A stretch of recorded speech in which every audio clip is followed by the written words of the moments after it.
Welcome to this week's edition of Two Rare Psychic Mediums. I'm your host, Dee Hampton, and with me today is Anastasia. Did I pronounce that right? Anastasia? Yeah, Anastasia. Anastasia. I wanted to say it right because it's pretty the way you do it.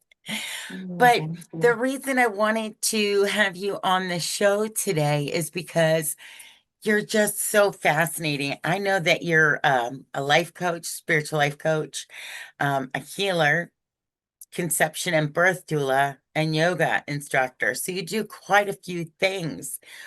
What would you say is your favorite amongst all of those? Well, for me, the favorite, it's not about necessarily the tools that I use, but it's just helping everyone to guide on their journey of coming back to remembrance who they are and coming into that space of growth and evolution. So every person is different and unique. For some people, they're drawn to do yoga or maybe healing work, or maybe it's finding themselves through the life coaching session. So, whatever tools they choose to use, but the most important is I love to guide them back to their home, back to their hearts, and back to remembrance of who they are. That's my. How did you start this journey? Well, first realizing what is happening in your life. What are the patterns that are repeating in your life? What's something that life or your soul is trying to show you? Maybe it's through life experiences, maybe it's through people that keep showing up in your life, or maybe we call it challenges, right? There's a challenges they come up in our lives. Like what first just coming to a space of being an observer and just step back and really observe your life as an observer instead of the one that is participating in life. And when we come into that space of observing, we becoming conscious of what is really happening. And then we start asking ourselves, like, why those certain experiences, so people or patterns, why do they show up in my life? What are they trying to tell us? And that's the first step in order even to get to that space of altering our own reality. We need to question ourselves, but what is really happening in my life? And yeah, does that answer your question? It does, but I was more curious, did something happen in your own personal life that got you started on this phenomenal journey?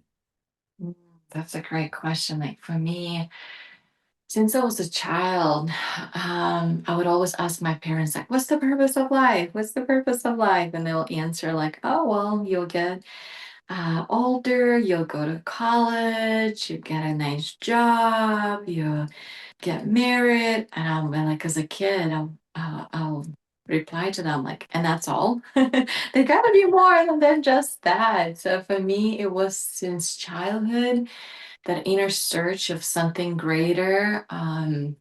It's something that already came with, and we all do as a children, with that awareness, the remembrance that we are here on this earth, on this planet, and we all come with gifts. We all come with as we call it, soul purpose, right? We are here either to explore or to learn or to create and also to share our soul essence and to share who we are. So for me, that was a calling since childhood. I always wanted to share. My mom would tell me, like, but she'll get upset. It's like, why are you breaking the dolls? And I'm like, I want to heal them. So Ah, that's exactly what I enjoy and passionate. I love helping people to find that wholeness, to find that sense of peace and happiness from within, that joy, as we call it, healing, right? And also, what guided me on my journey, again, it's the life situations that I chose to create. It's the perfect parents that I chose. In terms of like they would trigger certain things in me where I'm very ah. sensitive. Like I don't really like loud sounds. I don't like chaos. I enjoy being in a peaceful space, and I created or manifested for my own soul evolution opposite of what who I am, right? So I chose a family with all the chaos and just harmony because they were helping me to come back home and to remember who I am. Um, and Good to hear. so, yeah, and so many other life experiences, including near-death experience. Since childhood, I knew that I would die in my um, late 20s. And I would always tell to my parents, there's something going to happen, something going to happen. And they will tell me, like, oh, this is just like, maybe just making things up. And in my late 20s, that was another big awakening shift that happened where when I experienced near death experience, just the lots of memories start flooding back into my consciousness about my multidimensional journeys to other planets, to other stars, remembrance of who I am and why I'm here, and remembrance that, which I always would tell to my parents, that this is my past life. I know it sounds a little crazy or confusing to a logic mind because we only perceive in the linear timeline. Right. And it made me to realize that I am here in this lifetime to really, again, anchor that remembrance of who I am and to share that remembrance with everyone else. And also come to that space of peace that everything is just perfect and divine the way it is. And that near death experience helped me to understand that I don't have to keep traveling back in times and keep trying to fix something Yeah. because of like my perception there's something wrong, but it's just more coming to that acknowledgement that everything in this universe, because there's so many universes, there's infinite numbers, that everything is perfect. So arriving to this present moment, or what guided me to this journey, is just coming to that space of self-realization of who I am through all the challenges, including, actually, I forgot to share, so many different disabilities that I chose to manifest into my own life since childhood, because they're the one that helped me to stay focused on this path of healing, the path of searching, the path of seeking the deeper part of who I am and not getting lost in so many distractions that exist in this world, and they're fun. But yeah, so it's just always, I mean, there's a lot that I want to share, but hopefully this kind of summarizes just a small little pieces. Definitely. I want to back up just a little bit. Are you comfortable sharing what happened with your near-death experience? What precipitated it? What did you experience? Yeah. I read maybe in the past, or maybe I heard, but I was kind of like not really interested about near-death experience. It's something like, again, we come to believe when we experience something, right? When Yeah. someone is talking to us, like, oh, this happens, and you're like, oh, okay. So it's not necessarily kind of lens with you. But for me, it was just a strong urge was coming from childhood. There's something big gonna happen in my life. And I was believing in it, but at the same time, because everyone else in my surrounding would kind of like talk me out of it. Hmm. So one day I just wasn't prepared. I was in my yoga studio at that time, and I was just standing and observing other students doing Qigong, and they did a 9 breath method. And the instructor, he did suggest it to everyone, make sure you sit down because it's a very intense breath work. And when you do that, you might feel dizzy, you might feel like out of body experience. And I wasn't necessarily participating in a class. I was just observing from the back, and I was just so excited. My inner child is always like loves to learn and eager to try new things. And I'm like, oh, let me try it. And I was just standing and I was doing this breath work that's called 9 breath method. And on the 9 breath method, you hold your breath and then you swallow your breath and then you contain a breath inside of you. So you start activating all your senses, you're activating your pineal gland. And then from there, you're supposed to push your breath down into your belly and just like slowly let it out. And I don't even remember letting the breath out. The next thing what I remember is I'm seeing a white tunnel and I'm just traveling through the white tunnel. But let me just explain on a physical level what happened. The instructor that was in the space and other students that were there, when I already came back, because I didn't remember nothing. I don't remember falling down or hitting my head. But from that standing, I was just standing like this and I just went down, down, down. And I fell like all the way down and I hit the head on Oh, a very hard surface, almost like a concrete floor. But it was from standing. I just like, mm. boom. And according to instructor, my head like bounced 3 times off the floor. Oh my And when goodness. somebody ran it to me, I was in a space, as people would call a concussion. Like my body was like all shaking and like it was just Yeah. not responding back to any questions or to anyone kind of like trying to bring me back. And the interesting moment, what students share with me that before I fell, because yoga studio was next to fire department, there was the ambulance that pulled out and put the siren on. And again, everything happens in our life for a reason. And it was just perfectly manifested reality to experience that near death experience since childhood. Again, going back into my birth experience when I was born, on the third day of my life, I got very high fever and I was rushed with ambulance to the hospital. And babies, they don't really get treated for high fever, right? Right. So it was the only kind of a hope, and the doctors would try and do their best. And they were already telling to the mom that there's no really hope that your child will survive. And again, it's like maybe I even experienced near-death experience already when I was a baby. So it's like a replay Yeah. of that near-death experience, but as an adult. So the way how it happened, right, is from falling down and hitting my head. But on my spiritual level, I don't remember anything. Like I Hmm. didn't remember falling, I didn't remember any pain, I didn't remember siren, or I didn't see anyone around me gathering and asking me questions, what like how are you feeling? So again, I was just traveling through this beautiful, like very bright, bright light. And it just felt so peaceful and so inviting and so welcoming and just so warm. And it happens so fast, like in a way, I'm like traveling through that light. And then from there, I'm already on the other side with this beautiful beings that they're all glowing and they're like all levitating and they're just so free and happy and joyful. And some of them were like painting like on a canvas, but not really.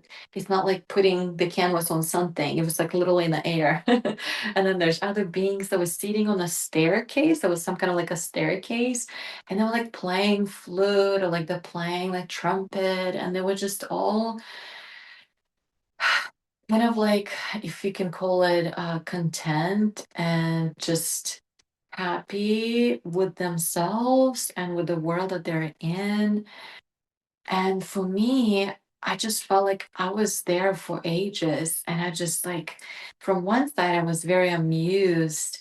And another side, I'm like, wow, that's beautiful. I just want to be here. And I felt like I've been here for ages. And from there, I started hearing the voice. And the voice would tell me, you gotta come back. And it was very like elder voice, like, no, you did not finish. And I'm like, didn't finish what? And I was like, nope, you gotta come back, gotta go back and finish what you started. And I didn't really, there was not much communication in that word, like in a way of speaking. It's more like a thought form. So as soon as I thought, I'm like, finish what? And it really started bringing me back, like almost like felt like a fast elevator going like so fast down, down, down from some kind of like a higher floors to like back to the earth environment. And it was just so fast. And then I was like back in my body and but I wasn't remembering anything yet. And I was asking everyone around me, like, what are the coordinates here? And they were like, what? Coordinates. hmm So I was like, what are the coordinates here? Like, where am I? What I'm doing here? Why I'm here? And my husband was looking at me down, um, and they did not call to ambulance because my husband knows that if anything intervention from the medical standpoint of view, it's almost like it's something that I don't really necessarily resonate with, but Right. he was scared of like if there's medical intervention, there could be possibly like that brain and the consciousness can get stuck in between realities, which we call Yeah. coma. So he didn't really, he just trusted that whatever the journey I chose, I have that full responsibility for the creation that created. So he just allowed, and I'm very grateful. So when I came back, he was looking at me, but I didn't see him. And instead, I saw a being with a golden, like white golden hair. It was like this length. And I asked him, like, who are you? And he was very firm. He's like, I'm an Ashtar, and you gotta be here. You gotta remember what you need to do. And then from there, he just disappeared. And I'm like, Ashtar, who is Ashtar? At that time, I wasn't really, I guess, researching and learning about it.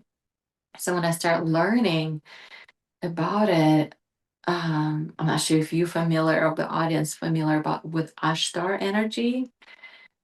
It's one of the beings that intergalactic space where they're traveling on a ship with so many other beings and Right. they're just observing the evolution of other civilizations. And if we call the assistance of other star beings, they do come and assist, but they cannot do anything or interfere with the reality that we're in. They can assist with some guidance, but since we have all the resources here, our physical body, our consciousness, our gifts, our soul. So we are here on the field, but again, going back, so that was my wake up call, the near death experience, and that image of the Ashtar, which for a long time, because that's something that I was brought up, I denied myself that connection to stars or the remembrance that I am here traveling to this earth and I have a purpose, but at the same time, I have a strong connection to star beings and star people. And myself, I have also that connection to bring that essence of stars into the earth. But, Starseed, is that what you mean? but that near death experience was the wake up call to start accepting myself who I am without putting the names of feeling superior or Yes. better, but just remembering my purpose. And in my recovery journey, that's where all the memories will start coming about other travels to other stars, to other planets, to other galaxies. And in that process of healing or recovering or remembering, I was writing a book, which I completed and published it. It's called Who Are You? It's time to be an author of your own soul's journeys. That's amazing. So, do you feel like you have come from many lifetimes and that you're experiencing Earth in this lifetime, or do you feel like you've been here before? What does that feel like for you? That's a great question. I've been wondering about that question for many, many years. And through that near death experience, it helped me to solidify like that belief or that truth that I had since I was a child. Um, since I was a child, I've always believed that I, even my parents, I didn't really feel like that strong connection, even though I'm grateful for this life and for my wonderful parents and sister. But I never felt really that strong connection to the earth life Hmm. or earth family. And as a little girl, like I could just sit on my bed in my bedroom and I can close my eyes and I can just see the stars and see the space. And I always would ask for my parents to come back and pick me up. And as a child, I always would say, I really miss home. I just want to go back home. And that would be like my constant theme when I go into my healing sessions, like when I Yeah, receive a healing session with a different practitioners for my own soul evolution. That's the number one pattern that will come up. I want to go back home, and I just that sadness, those tears of missing my yeah, mom. Um, but yeah, since childhood, I had that awareness that it's my new experience on this earth. But at the same time, when we come in, we borrow the body and we borrow the DNA or the collective memories and the past lives or the other lifetimes that could come up as a memories into our consciousness. We might not necessarily, it belongs to us. And I, since childhood, for some reason, I felt like this is my new life, or this is my new experience on this earth. And it could be perhaps of the near death experience that I experienced as a child. And some people would call it um, the walk-ins or the soul, like when they're switching. yeah, It's hard to really, and I'm not really, I guess, want to dig into the history, but I just want to be who I am, and I wanted to accept that I am. Since childhood, I never want to be different. And then yeah. my disability literally pointed out to, like, point to me, is like, hey, you are different. And I'm like, but I I want to know. be the same, like normal, like everyone else. So Right. That's painful in itself, but those our souls chose particular challenges to help our souls to grow. And I firmly believe that. And I wonder if your healing abilities, did they begin after this near-death experience, or were they there? Did you cultivate them? Tell me more about that. I definitely had those gifts before. Um, it started from childhood. I would hear and see um, other beings, other spirits, or the souls that passed away, and but they're still stuck here. I would see through the people. I could read who they are and what they're struggling with, or what they're going through, what their past lives, or what their physical disharmony, as we call it, illness. And that gift, I chose to shut it down because there was no really use for it. And I grew up in a religious background where all of that, what I was experiencing as a child, was not allowed. Yeah, It was like forbidden. And in a way, I was many of told, us did. Yeah. yeah. And in a way, I was told that it's like if I go that path, then I'm like serving evil forces. Hmm. So it was a little hard for that little child's mind to comprehend like why they are rejecting me. Yeah. So in a way to fit in, because I was already so different with my challenges, the physical challenges, I'm like, okay, I gotta fit in, I gotta fit in. Yeah. And It's painful, I know. to fit in, I was like, okay, we gotta shut down all our gifts. And they started coming online or coming back, but I wasn't, I guess, paying attention to them. But yeah, near death experience like literally was like a wake up call to say, hey, you gotta wake up.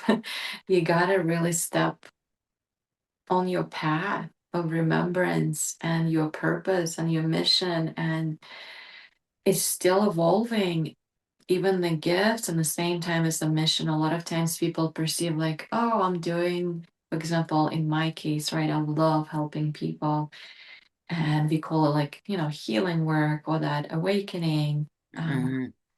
journey. But for me, it's constantly evolving. So it's not just about the healing, it's constantly growing to into the next chapter of who I am and why I'm here. Me too. Yeah, I understand that. What type of, if I were your client, what type of healing would I experience with you? Yeah. Well, first, when every person comes into the space, I love to read them before they'll tell me anything about who they are, what they want to focus on. We just simply go into grounding and relaxation space, and we just scan their field, scan their aura, and we Mm, just see what is really happening, what is that, as we call it, core wounding that is speaking and trying to help them to wake up too. Because we all here, when we come to this world, we go into this amnesia state and we forget why we're right. here. And all the challenges that we seeking healing or we seeking support with, they're showing up when our soul is ready to wake up.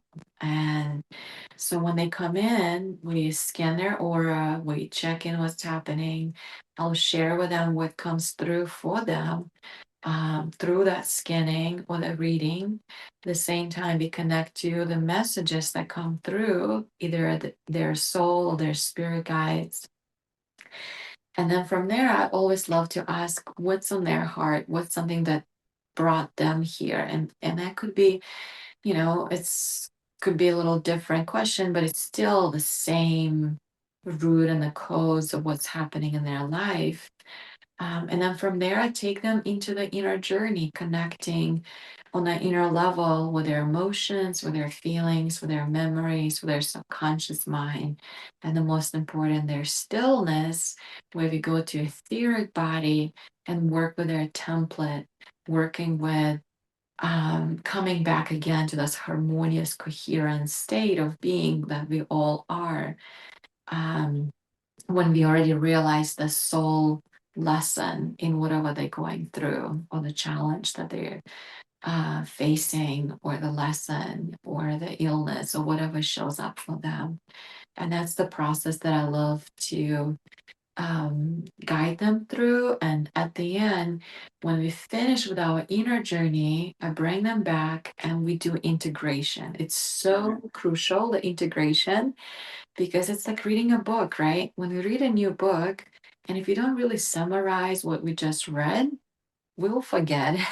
We walk out of the Yeah. doors and we go back into this old template of the life that we so comforted, like we're so used to living this old life, an old way of being. So we lose that again, that awareness of what we've been learning, or the new ways of um creations or the new experiences that we can bring through into our lives. So we do integration. How And do you integrate? What does that look like for people?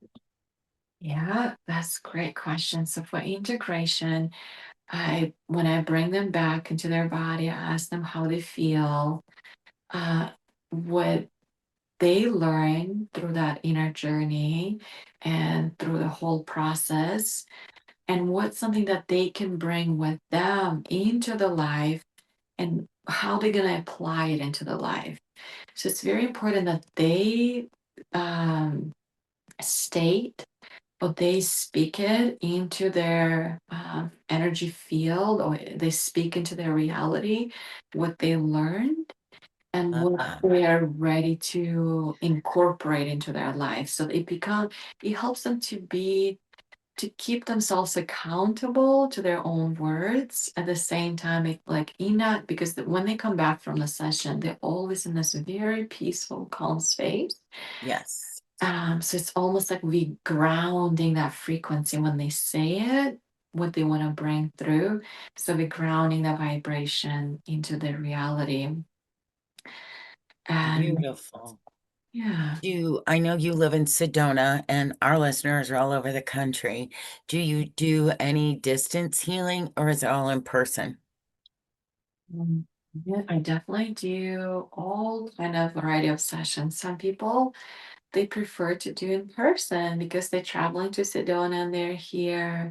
Yes. And some people they would even travel just to Sedona to whenever they feel that calling to receive that session. And some people choose to do on the Zoom, and some people actually prefer to do on the phone where they don't want to be seen on their picture, and Yeah. it's just more communicating on the phone. And some people prefer even without using any devices because they're more sensitive, or they don't want any intervention, like any. Interference. interference, yeah, with any of the Wi-Fi or the devices around them. So we just do completely a distance session. And then after the session, we check in and we connect and tune in what happened for them. So it's very different for every person. It's just more about listening to what speaks to you. Love that. Do you feel like since you moved to Sedona, like your frequency just rose and, what's that experience been like for you? Mm. Yeah, it's definitely, I learned that it's no matter where we are, it's just all about us being who we are. And we are placed energetically in those perfect divine places where we meant to be, where we need to be. And when Good we point. move to Sedona, it's just the energy because the earth here is not flat. There's a lot of mountains, right? The mountains, they're like the shape of a like pyramid and they amplify all your energies. Also, the mountains here, they have a lot of red dirt and Mm, a lot of iron, and a lot of natural, it's growing the those little crystals. When people wow. come here, I take them to the hikes and I show them they're literally growing from inside those white clear quartz crystals. And I do have a picture. If anyone's interested, I can share. So if you want to attach it, if anyone wants to see it, it's really. Absolutely. And the energy of the mountains, what they do, they just amplify your frequency. So again, it's not for everyone because I do retreats and it's usually a 5-day retreat. And when people come here on the second day, they're like, I just can't be here. I'm ready to go. It's just too much Oh, for wow. Too me. much. So what I it feel like that in Las Vegas, so I understand. yeah, so it's different for every person, and you have to find a place where you feel the most vibrant, the most alive. So there's no better place, but I Good. love it here because it's constantly helps me to grow, helps me to go inwards. And I love also the city of Sedona is so tiny. There's no many people, so just that quietness. Hmm. There's no highways. You just drive 25 miles, 30 miles an hour, and you get to your destination, which is only 2 miles away. Yeah. Eventually. Yeah. Well, I have loved our time together. And if people wanted to reach out to you and connect with you, how would they do that? Yeah, definitely. You're welcome to reach out. I'm here in Sedona, and my website or my business is called Portal of Rebirth. All correct spelling, portalofrebirth.com. And I'm available on the phone, email, or here in person. So if you're traveling to Sedona, stop by and visit. And I'm happy to connect. And I'm so grateful to Dee for taking Thank your you. time and for sharing your wisdom and bringing through your energy to this world and sharing those wonderful podcasts that helps people to connect and to grow and to evolve, and also to Thank the you. practitioners that passionate to help others to also share our wisdom and to share our gifts with you. And yeah, thank you Thank for you for watching. that. So, if you need additional information about Anastasia, please reach out through her website, and you can always reach me as well. I am divinesoul-connection.com. That's connections with an S.com. Until next time, we'll see you soon. Thank you. Thank you. Thank you. Have a beautiful the rest of your day. Thank you. Bye bye.